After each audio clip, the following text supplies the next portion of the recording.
Welcome, everybody. This is Hugh Massie, the chairman and founder of DNA Behavior and also the Behavioral Economics Institute. And today I'm delighted to bring you the next episode of our Behavioral Economics podcast. And we've got a fantastic uh, topic to talk about, and I think will be very inspiring for CEOs and leaders to listen into this and to understand a little bit more. And what we're trying to do with this podcast is just bring to life practical case studies and work that's being put into action in the area of where psychology and economics meet. And I've got the good fortune today to have Minh with me. And Minh is a chief people officer for a range of companies that are backed by private equity. So he's got a range of roles. He's worked at the big end of town with some of the biggest companies implementing behavioral economics in the workplace. So he's got some very powerful insights for leaders. So, Minh, why don't you take it away and just talk a little bit about your background and how you got to implementing behavioral economics in the workplace? Yeah, well, Hugh, thank you so much for having me. I'm excited to be here. Since I guess I'm one of the first few guests on your new show, we must get a lifetime membership to something, to your free I, podcast. I'm working on that. That's behavioral economics there. So we'll have to work on something that's fair and motivating. Yeah, absolutely, absolutely. But in all seriousness, I'm so glad to be here and always helpful, always willing to help a new venture. So about my life, I was born in Vietnam, came to the United States when I was a little toddler. My family, we were refugees, part of the wave of boats that left Vietnam in the 70s. And that was after the democratic government collapsed, right? I grew Yeah. up in Augusta, Georgia, what you may know, Hugh, and others as home of the Masters. But in my lived experience, it was a small town in the Deep South, right?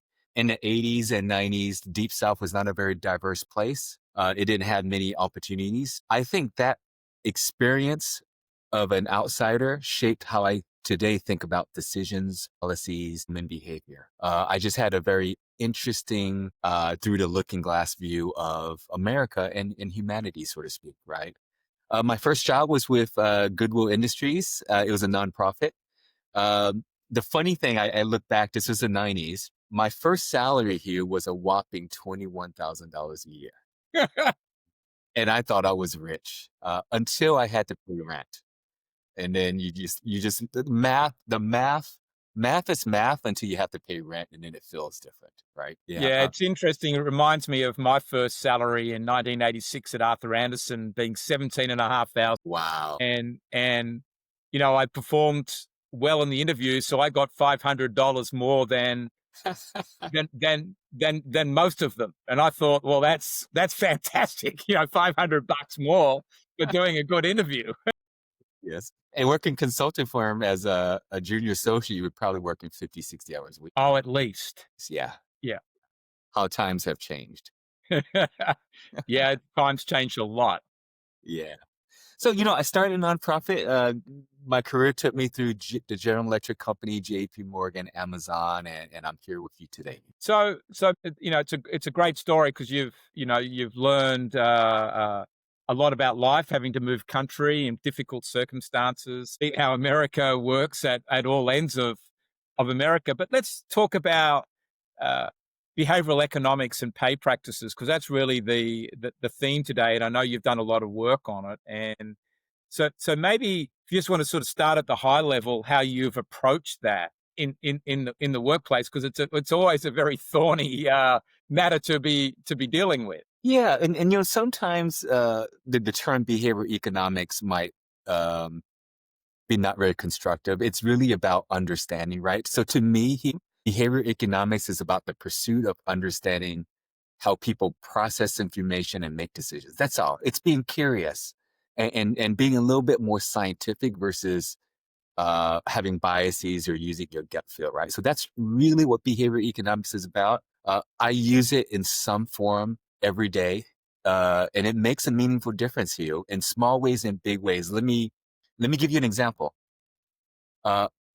In almost all companies, there's a tool that CEOs and boards use to motivate people, and it's called a variable or discretionary bonus. So almost all companies give out some kind of bonus, right? The original idea goes like this: I'll give you more money for more production. Straightforward, right? That was the original intent. If you go way back into the 1950s and even further back, I'll pay you more for more production. And then what happens is 1,000 factors and biases converge onto that original idea, and it's made bonuses about something else. Yeah, and this is a practitioner's point of view. So I'm not speaking of my current company or any specific company, Yeah. but in my observation throughout my 25-year career, at some companies, the annual bonus has become something to be expected of and almost taken for granted. Okay.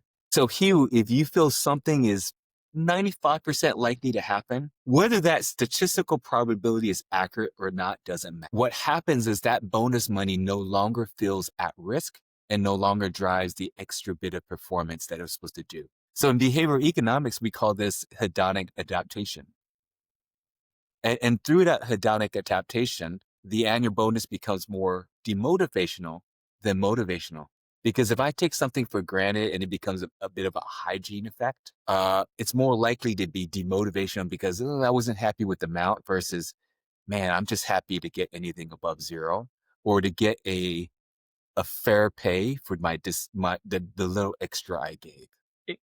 Go ahead, you. I was going to say it's really like an entitlement. You know that clause in an employment agreement, you'll get 20% bonus on your Yes. base salary is almost an entitlement. It's like being a family member and expecting your trust distribution every year, or the Yes. and that Yeah. and that doesn't help anybody. It doesn't. So it's and understanding using behavioral economics to understand how that works and maybe how you might redesign a bonus program or something else. I think is super important. You know what's worse than that entitlement, Hugh, is at some companies the bonus allocation becomes a bit of social patronage. I'm sure you've seen that, right? Yeah. So it has departed from in most companies, not all, it has departed from the original meaning and the original intent. Yeah, so but it also can be of distinguishing between employees and saying, one's going to get 100% bonus and somebody else is going to get 20% bonus can be very polarizing if not understood. Yes, absolutely. And so here's the interesting thing. If you were ever to get here's if you have access to a big company's internal data, and then you look at the correlation between bonus level, the bonus payout above target or above the midpoint of that year, and the physical proximity, you see a very good positive correlation. Or you look at the correlation between org chart correlation or org chart proximity. So the decision maker, people who are closer, whether that's physical distance, org chart distance, or emotional distance, there's a positive correlation there that kind of goes beyond what you expect from performance. And one interesting thing, I haven't been able to prove this last thing out, but I'm pretty sure it exists. There's a positive correlation between your bonus payout, again, adjusted for market levels, and how many of a certain beverage you've had with the decision maker. Yeah, isn't that interesting? It's probably also correlated to your likelihood of getting promoted if you're in that kind of role as well. You've got to be close to a person, as you say, in the emotional way, Yeah. Yeah. to get pulled up. Oh, absolutely. Absolutely. And it's because of all these natural forces that we just talked about. I think every HR person, every leader should, in a sense, be well grounded in behavior economics because you've got to be aware of the decision biases. You've got to be aware of the people around you and their biases and lead to better decisions for your company. But it's the same thing happens a little bit, Min, I think, in recruiting as well. We see that in recruiting practices, and you've talked about recruiting practices as well in the behavioral economics guide article that you wrote. That if the recruiting process is not carefully managed, one person, if they don't like the cut, the color of someone's shirt or how they're sitting in the interview room or their first response to a question writes them off, or Yeah, in fact, absolutely. dislikes them uh, Yes. for some reason, and that drives a lot of the decision making. Absolutely. Or what time in the day you had to interview, what sequence did the candidates show up in? And so you want to guard against that because for your company, you want to optimize decision making. Yeah, because somebody might have already been talking a lot in the room, or in the decision making group, and they've sort of influenced the rest of the room. What I call an authority bias has already crept through Yes. as to who they're going to recruit, and so that can be problematic. But these things, if we bring it back to pay, can also be problematic as well, depending on what how objective the pay practices and the bonus allocation process really is. How scientific does it get in relation to meritocracy, I suppose, in terms of performance? Um, Absolutely. And one thing one message I want to convey to your audience is that we should pursue science and data drivenness and good rigorous methodology, but we don't need to get to 100%. We just need to do better every year. If we get to 60%, the amount of good decisions you'll make versus bad decision grows tremendously, right? So let's take that pay, right? Your manager here, and let's say your company gives you, right now you're the leader, but let's say you're a middle manager and your company gives you $100,000 to spread amongst 30 people. What do you do here? What's the first thing you think about as far as how to allocate it? well, one, I'm going to think about equity and how much do I want to retain everybody on the team? Am I worried about dissent? Am I worried about people talking amongst each other and somebody getting bitterly upset? But I'm also going to be concerned about looking after the top performers and who's driving the bulk of the bulk of the productivity. Um, and how much is the productivity of that team sort of dependent dependent on the workers working collaboratively together versus their own little fiefdom where they produce independently. Like, if you take in investment banking, somebody can go and sell and complete a deal themselves Yes. without much team help. That's different to a team of eight where they've all got to do it together to outperform. And so there isn't maybe as much of a champion in there to get rewarded way out from the others. But they're the sort of factors I'm going to probably um, look at. One side, I like team-based bonuses or some element of team-based bonus, but there's got to be something for someone to get rewarded for doing something out of the box, going way out, far beyond everybody else. Yeah, absolutely. And I loved your answer. Number one, it's better than the answers I get from most people. And it's due to you've got more experience than most people. But even in your answer, as well educated and as familiar as you are with behavioral economics, what I noticed is that you first went to, well, I gotta keep everyone happy. I gotta make sure there's no grief. And then you went when your analytical mind kicked in, right? Your first visceral reaction was, let's keep everyone happy. Your analytical mind kicked in and you said, how do I pay the top performers? Is essentially what you said.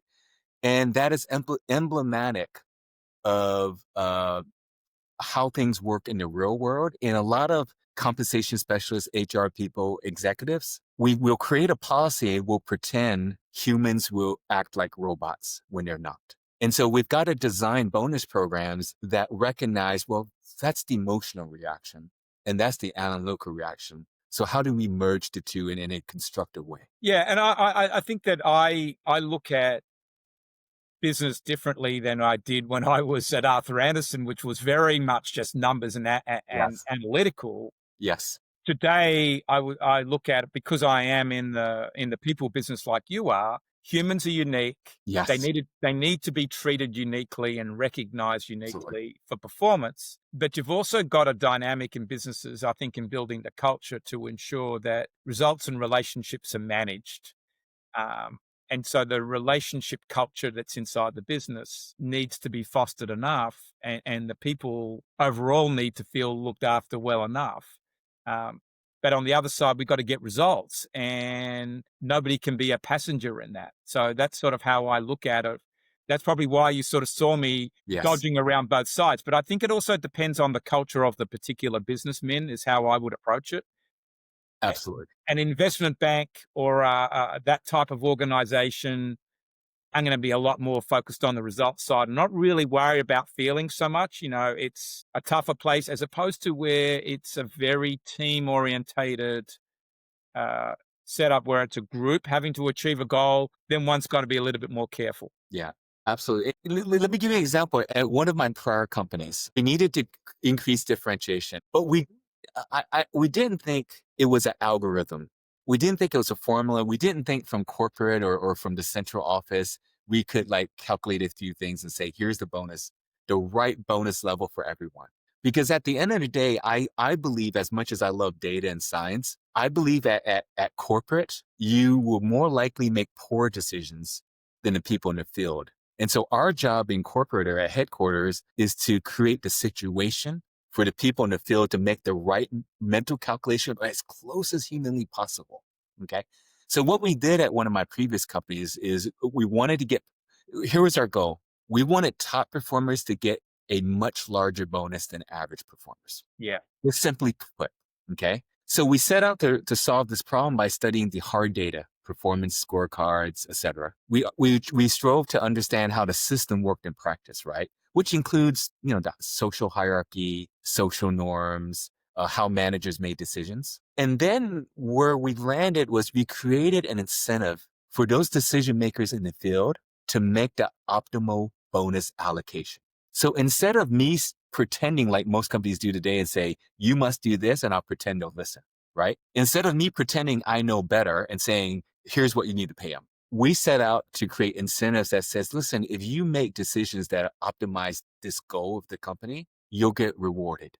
But not in your pocketbook, but in your budget. And so when my team dug into it, we discovered that top performers were paid nominally more than average performers, but not in a way that was meaningful or create excitement. Because we have smart managers, and they know, yeah, HR is going to look for differentiation, so I'll move it up a little bit.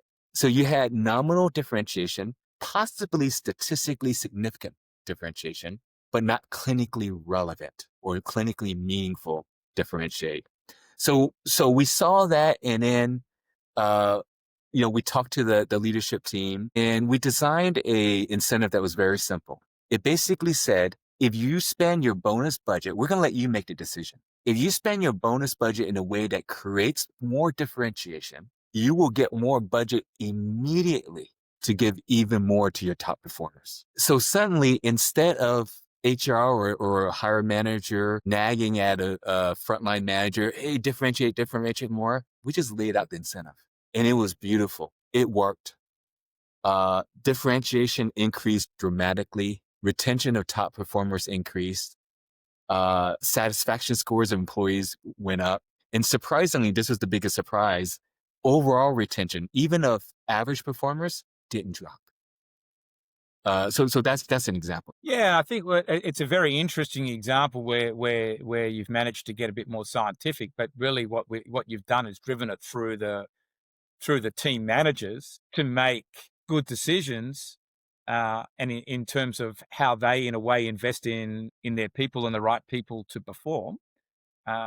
That's really what you're doing there. So they were on the line as far as the performance of their division was concerned, Yes, absolutely, absolutely. as And opposed to somebody else in the organization divvying up bonuses based on some prescribed formula that people in a way didn't feel. That's the way I'm sensing that, so that it became uh, very much division manager led yes, decision making. yeah. To me, the lesson learned there was clarity of objective, humility in what you could and could not do, right? And trusting and empowering field leaders. But don't stop there. Don't be lazy and say, I trust, and therefore, and then stop. Creating the situation that would help facilitate them making the optimal decision to your very clear objective. And how much of that budget pool was, though, determined from above? So they were told, here's a fixed number, and then the division leader could allocate the bonuses out, like you've just talked about, or could they actually get some license where they could, up to a certain level, play with company funds to say, okay, I'm going to remunerate these 5 people more to even get even better results, and so they were allowed to actually make, in a way, a company decision. Absolutely. They were free reign. Here's the Yeah. data. Here's a scorecard. Here's what their target is. Here's what they were paid last year. Here's your budget. So really, what we're talking about is putting the success formula here is putting a lot of decision making power in the division leaders and trusting them to make Yes, the right calls around their people. yes. But as Ronald Reagan said, trust but verify. And I would say trust, but create the situation in which they can do it. And so just a little more detail.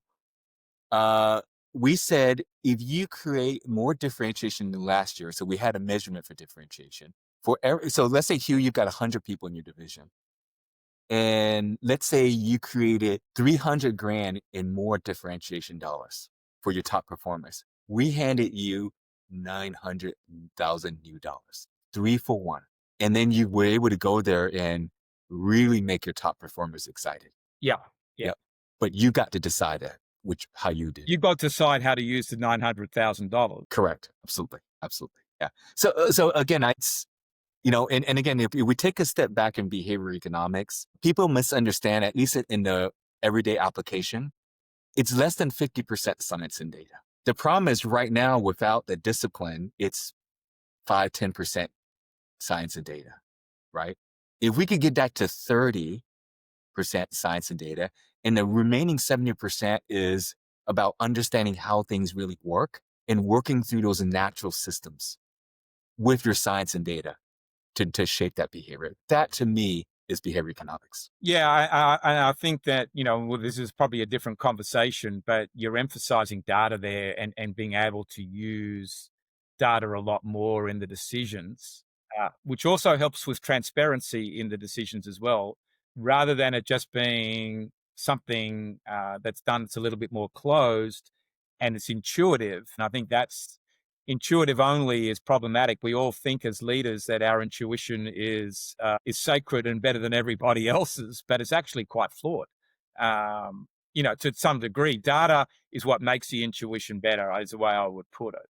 Absolutely. Absolutely. Those leaders are still going to have to make an intuitive decision about those better leaders, but with more data, and there's a structure to do it in. Absolutely.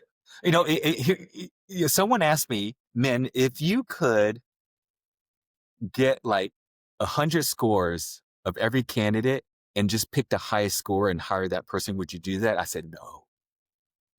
Number one, I don't think that measurement could be that accurate or comprehensive. And the person say, okay, let's assume it can. Let's say we got to a science of measurement that you can. Would you do it? That's it's still not. Because things that happen have a social utility. And Yeah. so you have to bring people along with you. So I do not see a world where even if we had perfect information, we would hire without some form of interviews. Because not only do they have to be capable, they have to be accepted by the team. That is deep behavior economics. Yep. Yep. Let me ask a couple of questions from a different perspective around this and pay. We've talked about it from the perspective of the employer, if you want to call it, the person writing the checks and what their mindset is. But what about through the employee, the team member lens, and how they might be making a decision about their pay? Because someone could say, okay, well, I performed at this level and had an expectation that I will get, a 20% bonus or pay rise, but they don't get it in the end because either everybody else has outperformed and the pool's been pushed somewhere else or something else has happened. How do they think about their decision, their acceptance of it and happiness factor, I suppose, and whether they go and work somewhere else? Yeah, it's a great question. This will take some time. So I'll start with like situational awareness. Then I'll go to decision options. Okay. Because as I mentor and coach people, this comes up all the time. Yeah. So as you probably know, Hugh, and half your audience would know, if you poll 100 people and say, hey, are you above average? 85 would say yes. And that's mathematically impossible, right? And so that awareness of yourself and situation. And so the first thing when I mentor someone, and they're not in my chain of kind of my organization, I say, I start with, why do you think you deserve more? And let's dig into that. Okay. Uh, and then why do you think you're paid not well? And I'll tell you what, Hugh, even if they're great performers, a lot of well paid, let's call it top quartile performers, think they're actually paid low. It's because strong performers hang out with strong performers, and you hear a skewed positive sample. People will brag about their great pay. They don't tend to brag about my average pay. It's, Yeah. it's, it's not very newsworthy, right? So I think you start with that situation awareness, and I think everyone in that career crisis or trying to optimize their career or their income should absolutely get a coach that's outside of their chain of management and have these very honest, very deep conversations. Okay. And then you go to, okay, so what are my decisions? Uh, to boil it up, Hugh, let's say all of the situation awareness is there, that's there, but for whatever reason, they feel they're a top performer, but they're getting average pay increases. Okay. And so, Hugh, if you come to me and say, gosh, I'd like to go to my manager and negotiate a higher increase than this 3%. I'll give you some tips on that negotiation. But what I really want you to do is change the game, because 3%, you getting 3% to 4.5%, you win the battle, you've kind of lost the war. Why is it that they gave you 3%? Is it your performance? Is it their view of you? They don't understand how great you are? Or is it you're in the wrong profession? It just doesn't pay that well. Or you're in the wrong industry, or you're in the wrong company. I long term want you to change the game. Yeah, and I think that I've been in both sides of the fence. I suppose when I was in Arthur Anderson, I watched some people walk into the boss. I never did it, but walk into the boss and ask for a pay rise, and or that they didn't feel what they got was fair, and they were just said, "Well, told there's the front door." It was pretty clear, and it was really like what you were saying, Min. You got an opportunity. The opportunity here is bigger than an extra couple of $1,000s, and you need to think about it. Um, but I think that part of where I was going from with this is, as well as, in a way, there's a behavioral economics decision for you as an employee Absolutely. of, the devil you know might be better than the one you don't know.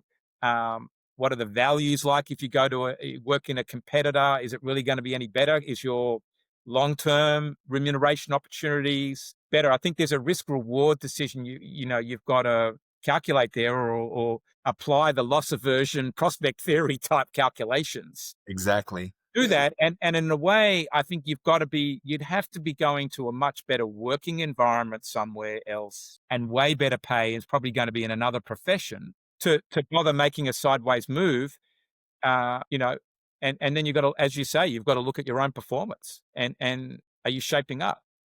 Yeah. And if you don't get on with your boss, and that does happen, and it might be in some ways no one's fault, it's just chemistry. Okay, that is a reason perhaps not to be there. Um, and then do it gracefully, right? Yeah. Yeah. Absolutely. On a very just operational level, uh, people, if they can read a little bit about behavior economics and understand how they are vulnerable to biases, emotional forces, and make decisions, so a lot of times bad decisions, that self-awareness will help you make better decisions. Yeah, and I think that what I was going to say to that before, but you've sort of cued me into it, is I think you've got to understand your own propensity to take risks. I could see people when I worked at Arthur Anderson, and some of them are still there. This is quite a long time ago, because they were safe in the organization. They liked the steady paycheck. They didn't like the instability of being an investment bank, running their own company, or in a corporate that might not be there tomorrow. That this is a meal ticket for which they could bank their life on in some way. And sometimes the employer, I know, played on that as well. Well, gee, he's got a mortgage, so I can keep him in the box. Just enough pay to keep him feeling good, but he isn't going to ever leave, right? Or she. But I think the thing is the behavioral economics game's on both sides. Um, It absolutely is. And for individuals, you should educate yourself, be self-aware of who you are. And for companies, HR teams, executives, let's design better programs that are win-win. I mean, we've talked about a fair few issues, today around pay and I think from both sides of the fence, and you've done a lot of work on how you can design remuneration schemes, particularly the bonus part. Is there anything else you'd say to leaders, or you want leaders to hear about behavioral economics in the workplace? Yeah, I truly believe adopting behavioral science or behavior economics will unleash a lot of good. Uh, Number one, it helps the people around you use data science and be more aware of decision making. And therefore, imagine anytime I talk to CEO, I'll just ask this question. You imagine if your team made 10% better decisions. Let's say they make 500 decisions a year. 10% of them work. Does that help your company improve or perform? Right. So behavior economics does that immediately to the team around you. Yeah, The other thing that no one talks about is a culture of behavioral science using behavior economics helps you be more genuine, right? People misunderstand behavioral economics as social engineering. That is, a couple steps away from manipulation. To yeah, me, that's not what that is. no, It's about being genuine about, okay, here are the clear objectives. Here are my values. I want to, using our example from earlier, 100 field managers. Here's the goal. My values, I want you to make the decision. Okay. We aren't making as many great decisions I would like, but I can't tell you how to make these decisions from where I sit. Here's an incentive to help you. Right.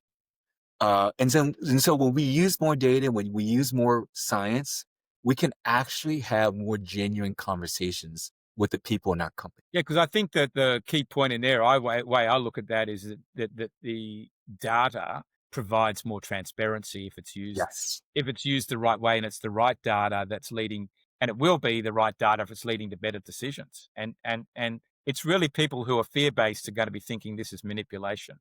Um, absolutely. Yeah. and yeah, we need more openness from everybody and better use of data, and we can get a lot further along. I've joked, and it was just half joke. I think every policy statement from a corporation should include background context. Here's the design thinking. Make that transparent. Yeah, and that's it. I think one of the things that, and we'll wrap up here, but one of the things I've learned with this is how the decision making is facilitated.